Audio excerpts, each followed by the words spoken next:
Hello सांग मैंने मु दीप्ति मो नोएडा एक्सटेंशन चलाऊँगी निजर क्लाउड किचन। तो आज आम देखा चिली सोयाबीन प्रिपरेशन तार रेसिपी तार प्राइस कैलकुलेशन लास्ट आम देखा। तेज चलतु वीडियो आरंभ करवा। तो ता पूर्व ये वीडियोटा मुझे यार सर्ट्सटा अपलोड करी बहुत दिन हो गला पाखापाखि गोटे मास तले अपलोड करी और ये वीडियो बैकलॉग रही जाता एडिटिंग करके अपलोड करी पारि नी कहीं अलग अलग वीडियो आसला तो सांगे सांगे एडिट कर अपलोड करूँ तो ये बैकलॉग चली जाता। तो यार शॉर्ट्स रे बहुत सारा कमेंट आसी कि एमती एटा प्रिपरेशन हुए नहीं। तेज चलते आज प्रिपेयर करवा देखा एमती हुए कि हुए नहीं।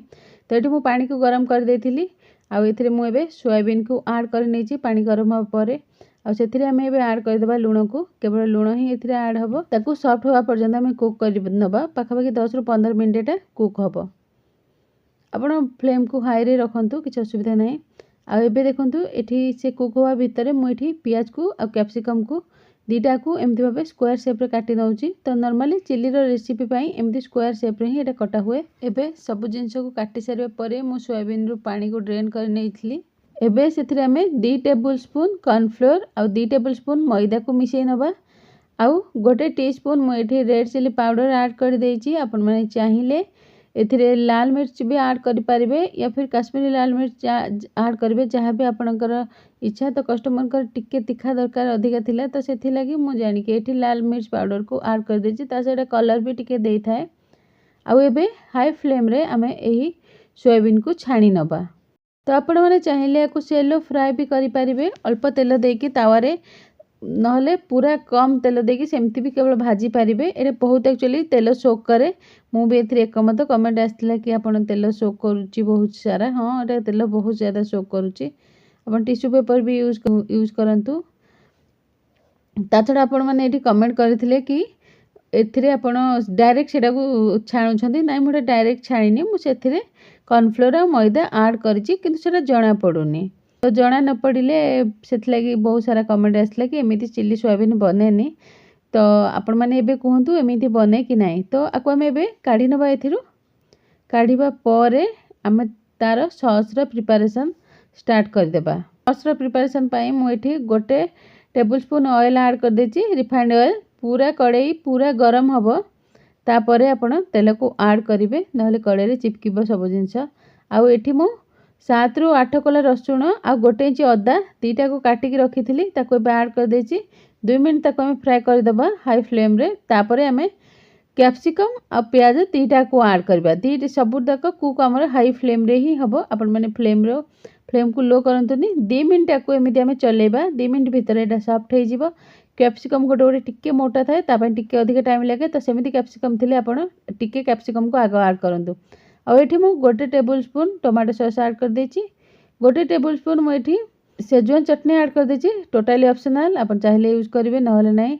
आउ मु एठी ऐड करछि गोटे टीस्पून विनेगर आउ half table spoon dark soya sauce मु ऐड करछि। डार्क सोया सॉस टा कम ऐड करछि आपण जदि पतला सॉस आपण से अनुसार तार क्वांटिटी कंट्रोल कर परबे आपण डबल कर परिबे।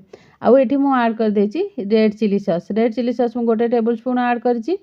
तो रेड चिली सॉसटा आपणकर तीखापण बहुत कम अच्छी माने राग बहुत कम अच्छी से लगी मुझे एत सारा ऐड करछि।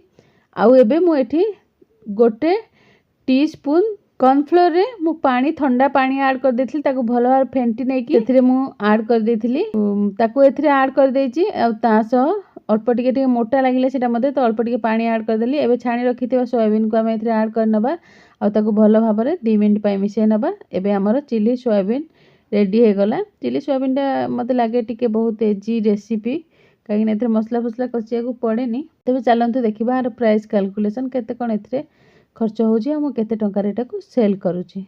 आमर ए सोयाबीन यूज हो 175 ग्राम जार की रेट हूँ 30 रुपीज।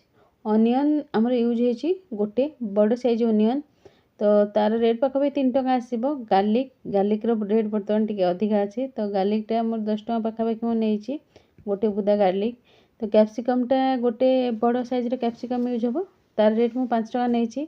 ऑयल मुझे 20 रुपीज पाखापाखि 200 ग्राम ऑयल आमर यूज हम। सॉस टोटाल सब सॉस मिसेकी मुझे 15 टका नहीं। आ कॉर्नफ्लोर नहीं मु 2 टका मैदा नहीं 2 टका आउ अल्प अल्प 2 टेबल स्पून तो से रेट तार आसो। ଆଉ ଗ୍ୟାସ୍ ମୁଁ ନେଇଛି 10 ଟଙ୍କାର, ମୁଁ ସବୁଠୁ ହାଇ ଲେବୁଲ୍ରେ ନେଇଛି, ହୁଏତ ଆଠୁ ରେଟ୍ ଆପଣଙ୍କର କମ୍ ଆସିପାରେ। ତ ଏଇଟା 97 ପାଖାପାଖି ମୋର ଖର୍ଚ୍ଚ ହେଉଛି।